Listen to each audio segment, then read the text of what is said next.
Mi primer contacto con este proyecto fue tangencial y fortuito.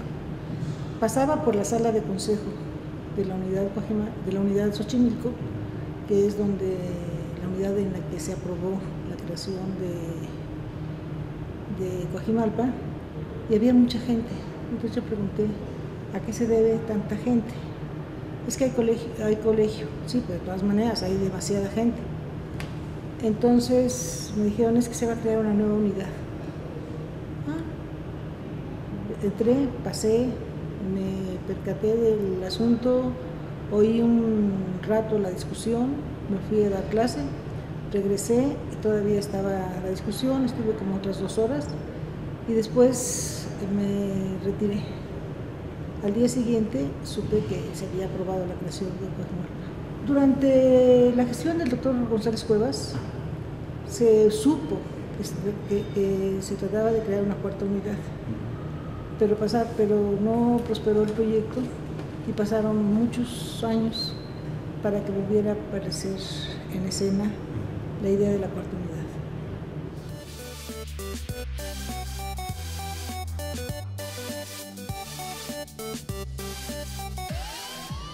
Yo tengo una larga historia de participación dentro de la universidad.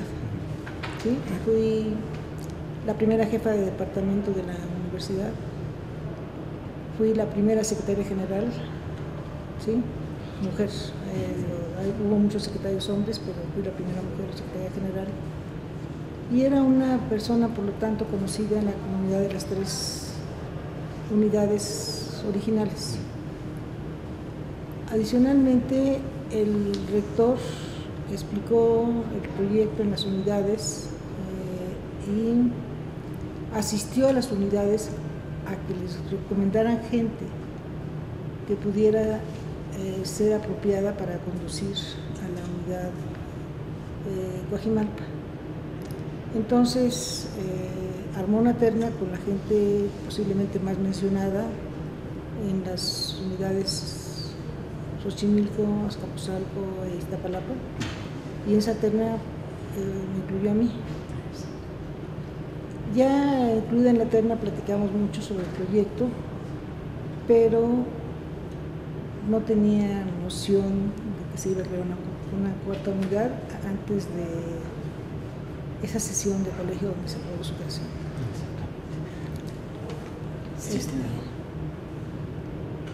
Yo bajo mucho el tono de voz. ¿Sí? Ok. Cuando usted se enteró de la unidad, por supuesto no pensaban todavía en que podía llegar a ser la rectora. No, pero cuando ya me pusieron en la terna, yo quise saber dónde estaba la 4ª unidad, dónde se iba a construir la 4ª unidad. Y vine a Coajimalpa a buscar la ex fábrica de hongos, no me acuerdo cómo se llama, Monte Blanco, una cosa así.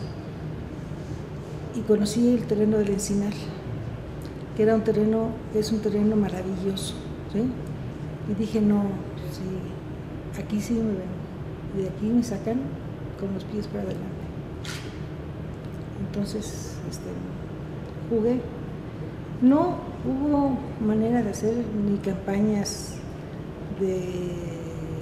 como se hacen ahora para la elección de directores o de rectores, presentaciones, porque no había una comunidad que respaldara a cada uno de los candidatos.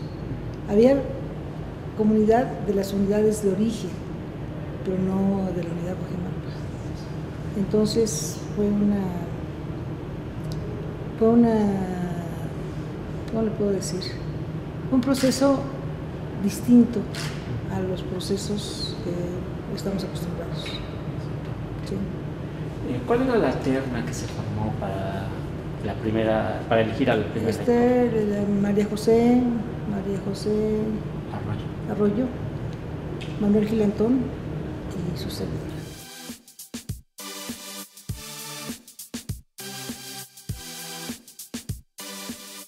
Como es siempre tan incierto el proceso de designación, no me hice muchas ilusiones, ¿sí? Conocí a Manuel y a María José, sabía que eran gente de primer nivel. Yo me dije a mí misma, es una buena terna, cualquiera de los tres puede hacer un buen papel.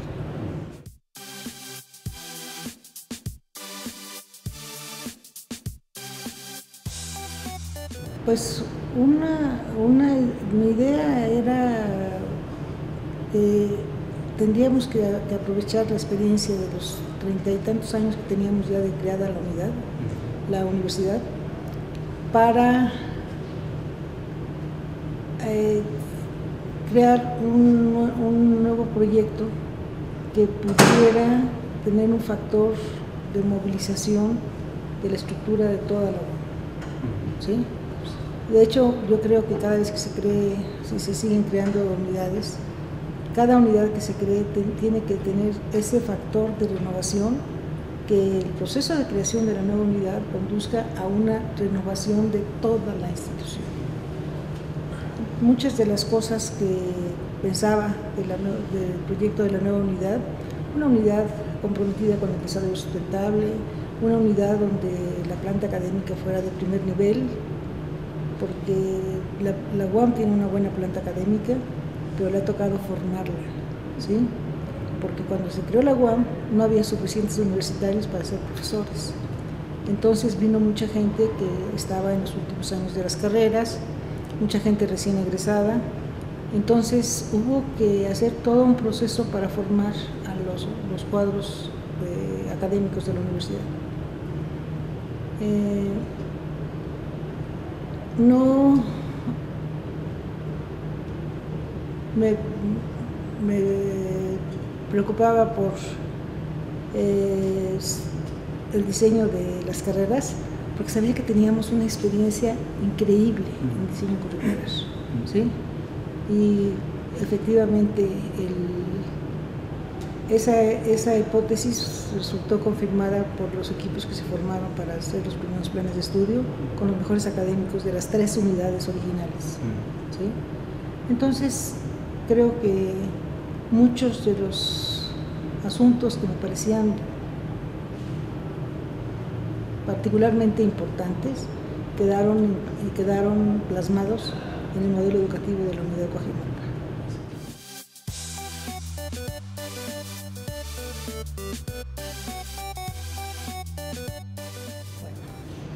Cuando me nombraron, era el único trabajador existente de Coajimalpa. Entonces, primero que nada, hacer el primer equipo de trabajo. Invité al doctor Oscar Comas a formar parte del equipo de dirección de la universidad, al primer coordinador de planeación para ayudarme a todas las actividades, porque la primera gestión de la UAM Coajimalpa éramos muy pocas personas y hacíamos de todo, ¿sí? Nos tocó hacer a todos de todo, porque no había otra alternativa. Entonces nos pusimos Oscar y yo a planear cómo formar los equipos de diseño curricular, y pensar en quiénes serían buenos candidatos para las jefaturas de división y de departamento, los jefes de departamento, porque había que crear un equipo. Sabíamos que había un procedimiento especial que está en los transitorios de la ley orgánica para nombrar a los primeros directores de división y a los primeros jefes de departamento. Entonces no podíamos equivocarnos, porque es una designación como mucho más directa que la que ocurre normalmente, de acuerdo con la legislación.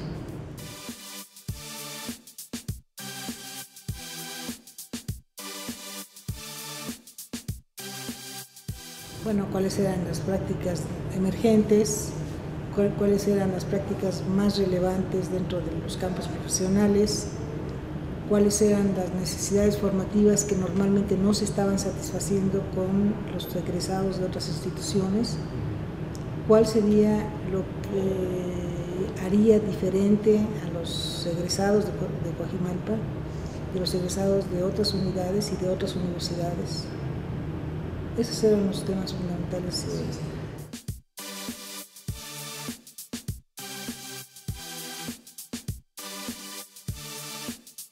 Eso fue abordado de otra manera. Trabajamos mucho el maestro Manuel Utón, la doctora Marilena Rodríguez de Xochimilco y yo trabajamos en el diseño de un modelo educativo. Y lo pusimos a discusión de todas las comisiones de diseño de las carreras. Había una comisión para matemáticas aplicadas, una comisión para ingeniería en computación, una comisión para administración, otra para derecho y otra para diseño. Discutimos con ellos el modelo educativo. Entonces, tomamos en cuenta sus propuestas y definimos el modelo tal como lo conocemos, ¿sí? Con sus características de flexibilidad, sus características de interdisciplina, su característica de atención fundamental al aprendizaje y al sujeto. Eso fue lo que hicimos.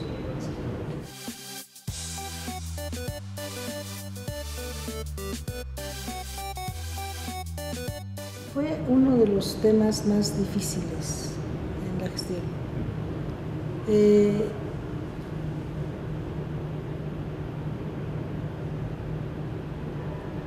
Conocía el valor de la experiencia de movilidad en persona y en gente muy cercana a mí. La forma en que el contemplar otras formas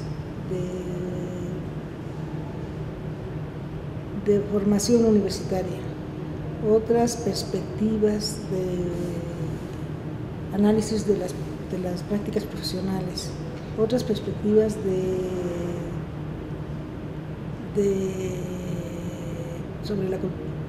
sobre el ambiente cultural de las universidades y lo importante que había sido en el desarrollo de las personas, el tener oportunidad de tener estos conocimientos, me llevó a proponer la movilidad obligatoria. La propuse obligatoria porque era la única manera de asegurar que los alumnos con menos capital económico y social tuvieran la oportunidad de hacerlo. Si hubiera sido optativo, solamente los alumnos de mejores situación económica, los pertenecientes a familias con una formación universitaria, hubieran accedido a la movilidad. Pero al ser obligatoria, esa oportunidad se ha distribuido mucho más democráticamente. Sí. Era una forma de lograr equidad. Exacto. De lograr equidad en el acceso a una oportunidad muy importante en la vida de estudiantes.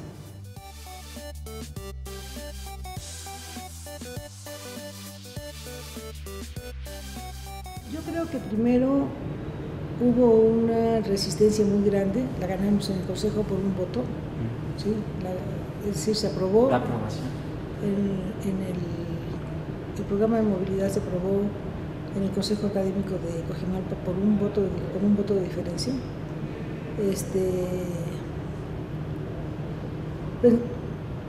La gente no conocía, la comunidad no estaba muy enterada de los programas de movilidad.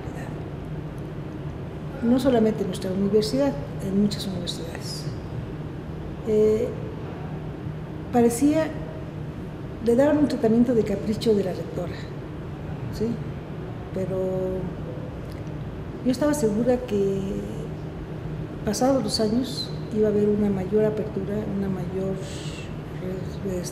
aceptación de esta estrategia formativa que es fundamental para la madurez de los estudiantes, ¿sí?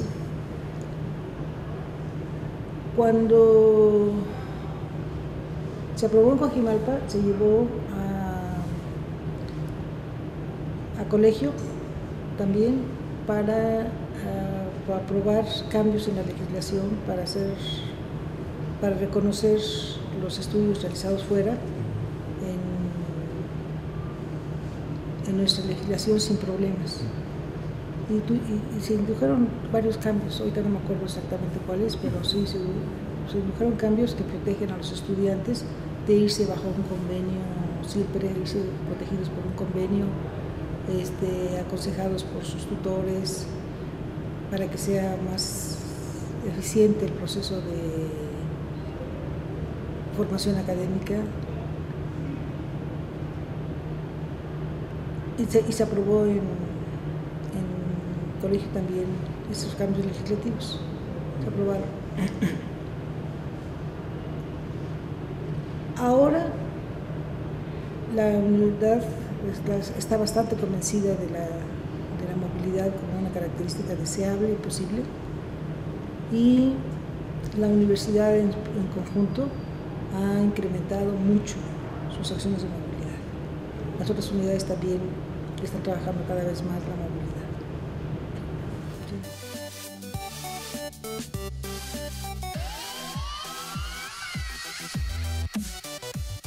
Mire, el primer coordinador de planeación fue un buscador de terrenos, ¿sí? Fue buscar, y realmente buscamos muchos terrenos. Hubo terrenos que nos ofrecieron que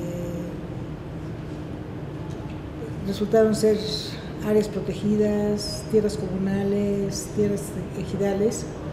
Entonces teníamos el consejo de varias personas, el consejo de, por ejemplo, el arquitecto Roberto Ibenchutz, de Xochimilco, el consejo del doctor Oscar González Cuevas,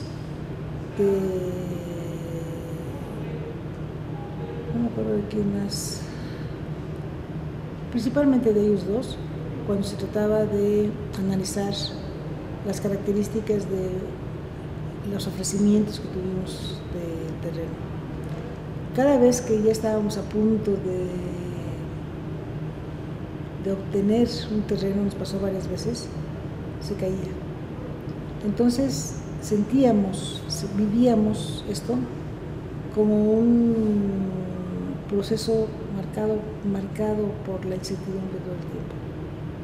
Pensábamos que en algún momento dado el colegio podría decidir cancelar el proyecto Coajimalpa y regresar, repartirnos otra vez en las unidades, porque la situación llegó a ser tan aguda que el desencanto era grande entre los directores y los jefes de departamento, no se diga entre los profesores, que muchos llegaron del extranjero, invitados por nosotros a venir a trabajar, y no sabían en dónde alquilar un departamento o en dónde comprar un departamento, porque no sabían en dónde iba a quedar la unidad, ¿sí? Otros tenían hijos pequeños, no sabían si buscar una escuela cercana a Coajimalpa o buscar una escuela cercana a la colonia Roma. La vida personal de todos los actores también resultó muy comprometida. Ahora que estábamos por cambiarnos, que estábamos con el problema de la cometida de luz, que se tardaba, yo de repente dije, ¿por qué será tan difícil todo para Coajimalpa? Dijo, no. Me contestó una persona que estuvo aquí antes, me dijo, Magda, si no es difícil, no es Coajimalpa. ¿Sí? Ha sido difícil, pero muy satisfactorio.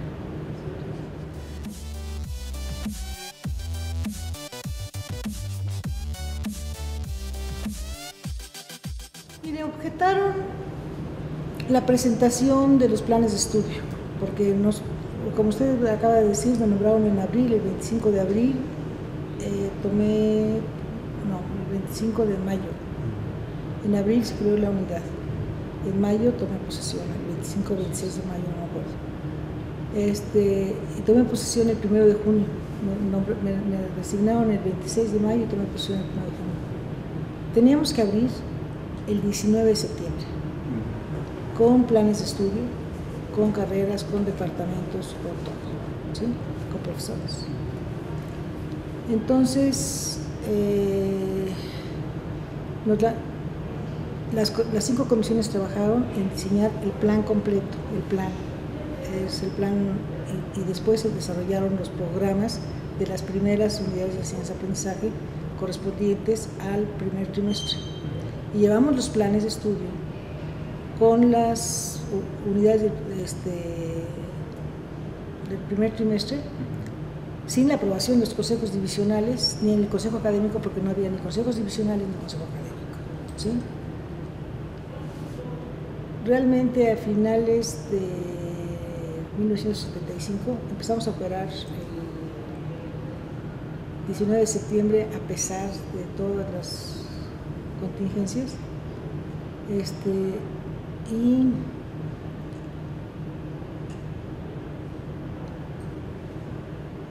fue importante que el colegio respondiera aprobando los planes de estudio, porque si no hubieran aprobado los planes de estudio no podríamos empezar a operar. Posteriormente llevamos las unidades de enseñanza-aprendizaje correspondientes al segundo trimestre y al tercer trimestre, o a veces hasta el cuarto trimestre, pero las comisiones trabajaban a ritmos diferentes. Entonces, si teníamos 4 trimestres, presentábamos esos 4 trimestres. Si teníamos en otra carrera 3 trimestres, presentábamos esa carrera con 3 trimestres.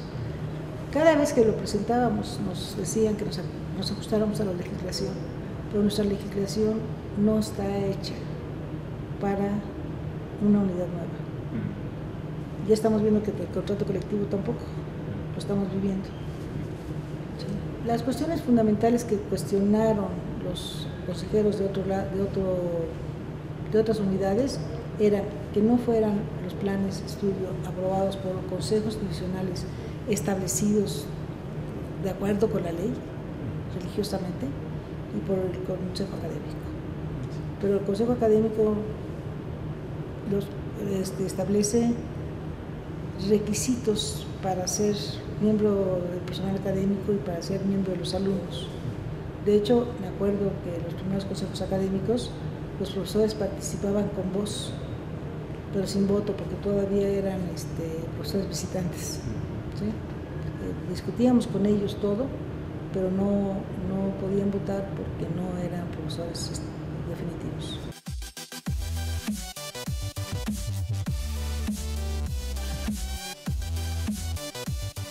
Yo nunca sentí, ni en el doctor Mier ni en el doctor Lema, la intención de echar marcha atrás. Siempre fue una intención de seguir adelante. A veces yo creo que también ellos se cansaban o resultaban abrumados por incertidumbre, ¿sí? Un año después de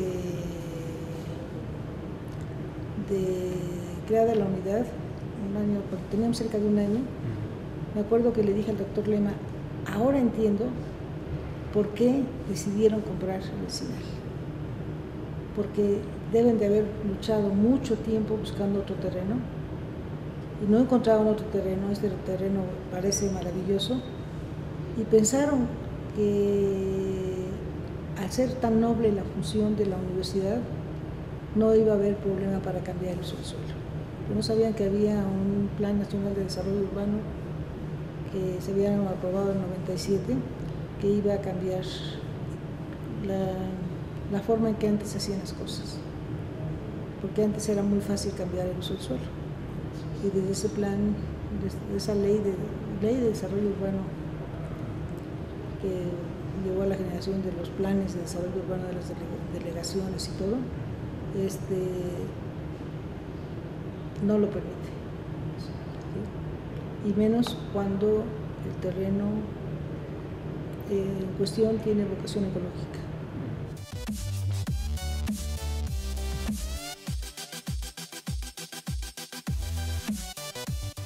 Mire, La más dura fue la de alrededor del Encinal. Me parece que la principal oposición era que fuera una universidad pública. La verdad es que hubiera sido difícil entrar y la verdad es que sí hubiéramos podido lastimar un poco el bosque, aun cuando pudiéramos sembrar muchos más árboles y hacerlo más denso después. Pero sí hubiera sido un poco agredido el bosque. Pero la agresión principal eran de los intereses económicos, de la gente que estaba más interesada en la plusvalía de los terrenos que en que se desarrollara una universidad pública. Pasaban mensajes, distribuían mensajes. No podemos decir que rechazamos a una universidad pública. Digamos que la universidad pública va a perturbar el desarrollo ecológico de la zona, ¿sí? Pero fue una lucha fundamentalmente de poder de la gente que tiene el dominio de los medios de comunicación y de gente muy adinerada de México.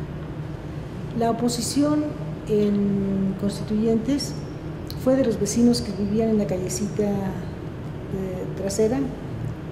Allá ve que hay una calle que hay varios conjuntos habitacionales detrás, que pensaban que íbamos a perturbar mucho su cotidianidad, pero nos comprometimos con ellos a trabajar y que si había cuestiones que molestaran las íbamos a atender y no hubo problema. El día sábado anterior a iniciar labores llegamos a un acuerdo con ellos y ya no hubo problema.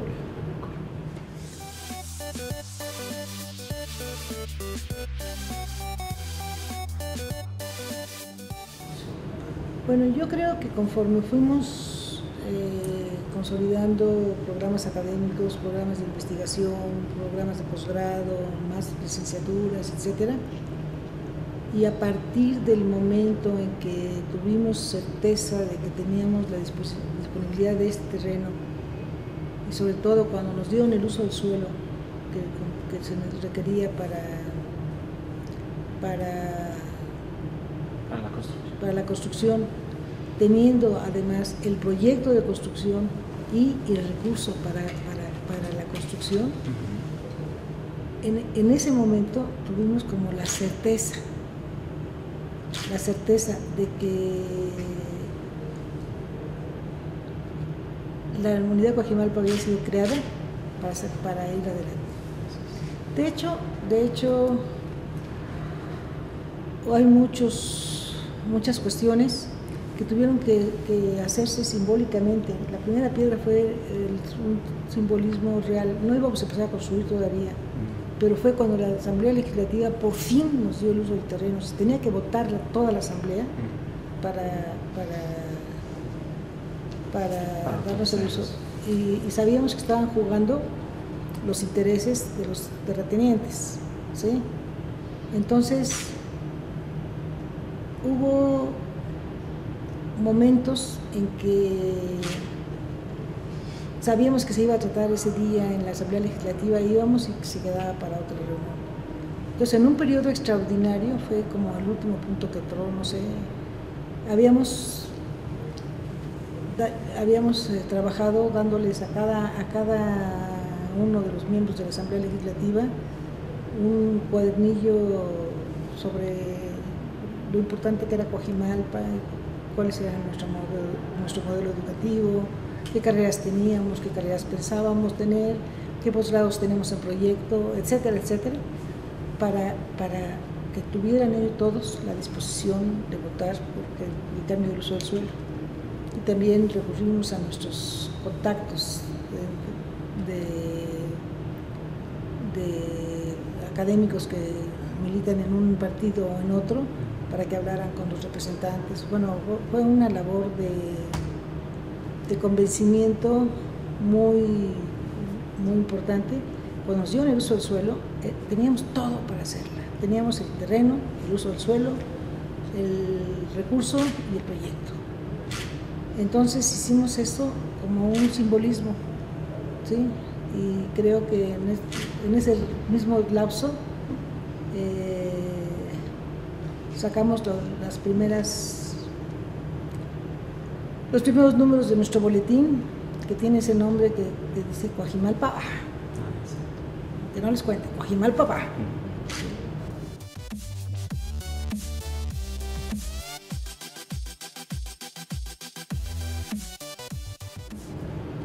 Yo llegué a la UAM 11 meses después de que inició sus operaciones. Yo llegué en octubre de 75. Aunque no fui de los fundadores, sí me tocó todo el proceso de construir todo en la UAM.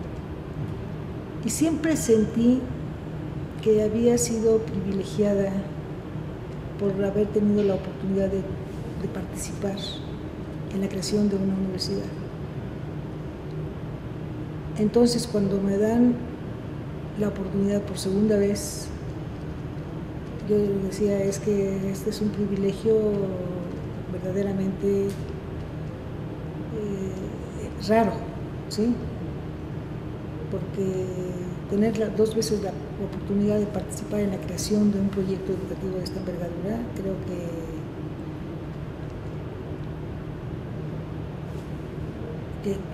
supone que tiene uno que dar todo para que salgan adelante. Yo trabajé mucho por el proyecto de Xochimilco y trabajé también mucho por el proyecto de Coajimalpa. Soy una luchadora, aterrizadora de proyectos.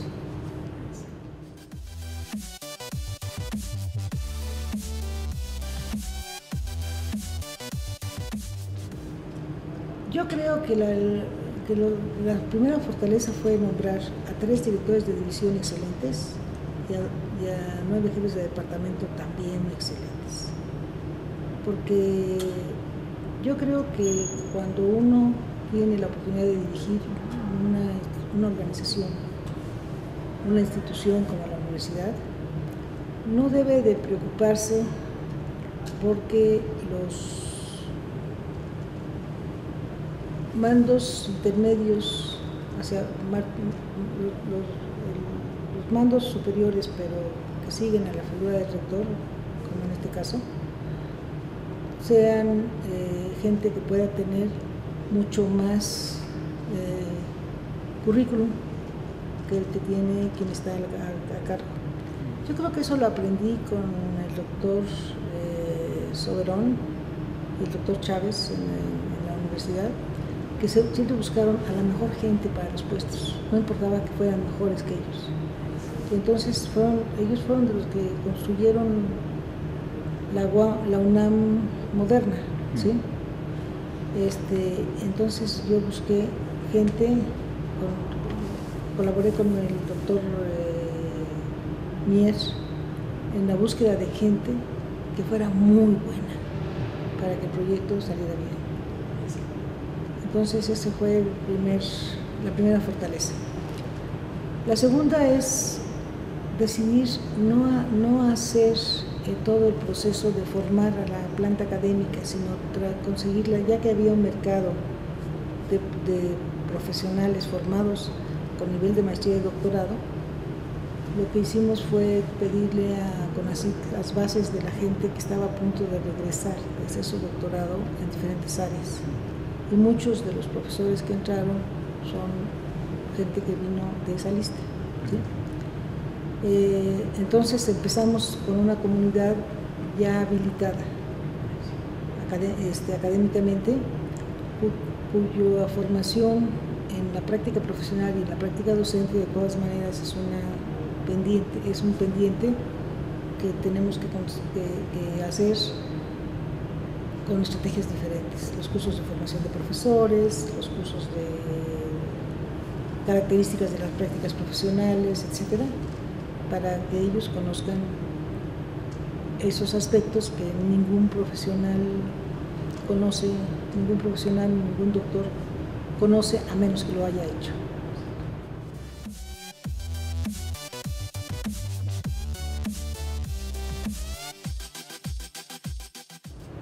Primero, la interdisciplina.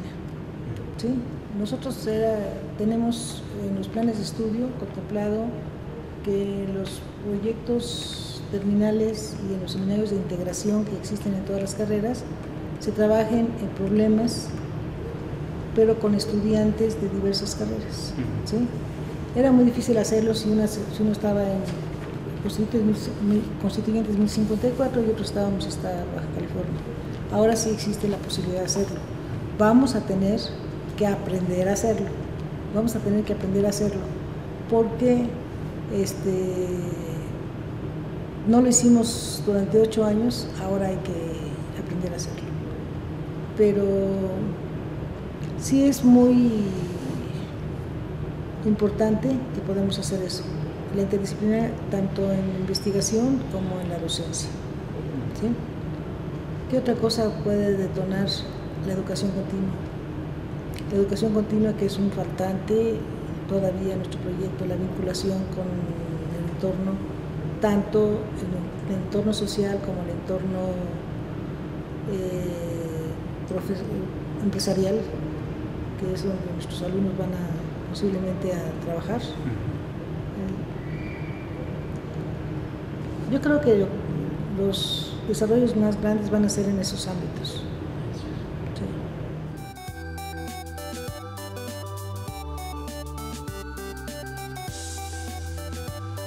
Yo estoy feliz, tengo un currículo hermoso, creo que todas las limitantes que hemos tenido corresponden a algo que siempre ocurre en una mudanza. Obviamente cambiar una universidad es mucho más difícil que cambiar una casa. Entonces hemos tenido limitaciones de los servicios, pero eso se van a resolver todas.